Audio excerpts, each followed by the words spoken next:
ผ่านมาที่ผ่านมาแนวใดบทยกไว้แนวใดผิดพลาดอะไรผิดพลาดอะไรเบาคอยเบาดังใส่กันขอโหสิกรรมเนาะ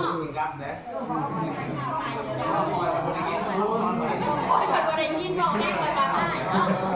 นี่เป็นคนในทุกป่าตรงนี้เอาพี่กลับบ้านไม่มาแล้วกับบางเถื่อกับมาบางเถื่อก็บริมาแล้วการติดการติดไรไอ้หอดอีกเพิ่มเก้าหักแพงคือเก้าปีใหม่ข้าวใหม่อยากให้สุขภาพแข็งแรงเป็นหนุ่มก็ใส่อายุในลายเรื่องนี้มันปีหนึ่งในปีพิเศษครบงานมดตากันมด11 คนเนาะยังมียังมีคำเล็กยังมีคำว่าตัดเดือน2 ปัญหาไงปีนี้เป็นปีพิเศษครบงานมดตามด11 คนทำงานครอบครัวพวกเขาเนี่ยครอบครัวได้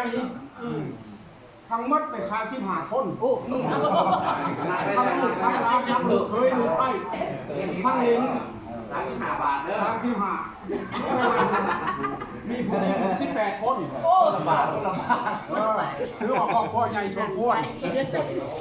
ท่านละยังเพียงห้อง3 จะช้อนปัญหาถ่ายวิดีโอแล้วบอลนี่ปัญหาที่1แหละมี3 ข้อถ่ายวิดีโอมันจะได้ยินปูเว้าให้เบิ่งแย่งให้สามัคคีหักแพงข้อที่2ล่ะให้หักแพงข้อที่3ให้แบ่งปัน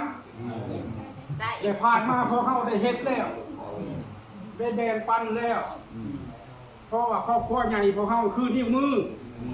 มีอันสูงมีอันต่ำโบกำกึ่งกันแต่มันได้เบิ่งได้แย่งกันแถวผ่านมาสังเกตขึ้นไหมได้เบิ่งได้แย่งกันจะสั่นคอยดูว่าสามัคคีเบิ่งแย่งหักแพงแบ่งปันอันที่2ข้อที่2ใหญ่แล้วพ่อแม่นี่70-80แล้วขั้น70แล้วจุดพิเศษแล้วใจสั่นนี่ค่ะมาต่อยอดคืออยากอนาคตขันหนาอย่างนี้นะมาต่อยอดคืออนาคตขันหนาเด้อนี่ค่ะพัฒนานะต่อแต่ละเรื่องเด้มาทำคะแนนฝากงานสอนสบายแต่อะไรมันสิบล้อละ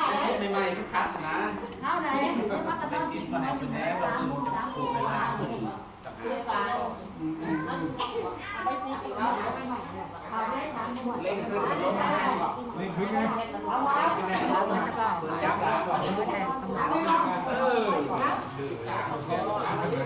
นอยู่กัน2 คนสบายพอใช้จักใบหายกเบิ่งภาษาไปยังมาให้ร้านเพิ่นเขาไปใช้จักใบไปใช้นักแน่เพิ่นร้านขายถูกเขาอยู่1 2 3 4 5 6 7 8 9 10 1 2จับนักประกันไปน้อยแล้วไปเราแจกลูกแจกหลานแล้วเราแจกไปใหญ่ขึ้นไปมาเริ่มกันนี้แ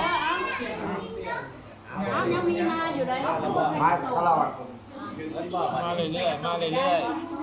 ใหญ่เป็นคันเองมาเนาะพวกขาด3 บาท3 เทื่อพวกขาด